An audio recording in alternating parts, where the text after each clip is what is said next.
মুসা পয়গম্বরকে আল্লাহ পাক দিয়েছিলেন, যে সময় নবুয়ত প্রেরণ করেছিলেন, নবী করে পাঠিয়েছিলেন, ওই সময় জাদুর একটা প্রভাব ছিল।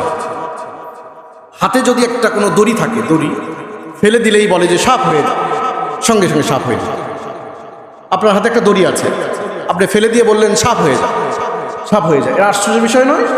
তাহলে কত বড় জাদুকর এরা, এই জাদু। এই সময় আল্লাহ পাক একটা লাঠির মর্যাদা দিয়ে মুসা পয়গম্বরকে প্রেরণ করেছিলেন। সুবহানাল্লাহ বলে। জাদুকরদের জাদু যেখানে শেষ, মুসা পয়গম্বরের মর্যাদা সেখান থেকে শুরু। জোরে বলেন সুবহানাল্লাহ। জাদুকররা তো দড়ি দিয়ে ফেলে দিয়ে সাপ বানাতো। মুসা পয়গম্বর ফেরাউনকে দাওয়াত দিতে গেলেন। ফেরাউন 70,000 জাদুকরকে উপস্থিত করেছিল।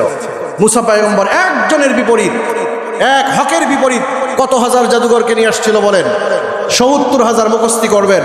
70,000 জাদুকরকে উপস্থিত করেছিল মুসা সাল্লামের মোকাবেলা করার জন্য, একজনের বিপরীত মোকাবেলার জন্য। মুসা পয়গম্বর বললেন যে, ও জাদুকর ভাইয়েরা, আপনারা আপনাদের জাদু প্রয়োগ করেন, আমি তো জাদু জানি না, আপনি প্রয়োগ করেন। তো জাদুকররা বললেন, ও আল্লাহর পয়গম্বর, আপনাকে আমরা সম্মান করছি। এতটুকু সম্মান দেখার কারণে আল্লাহ সুবহানাহু ওয়া তাআলা 70,000 জাদুকরকে ঈমানের দৌলত দান করেছেন। সুবহানাল্লাহ বলেন। নবী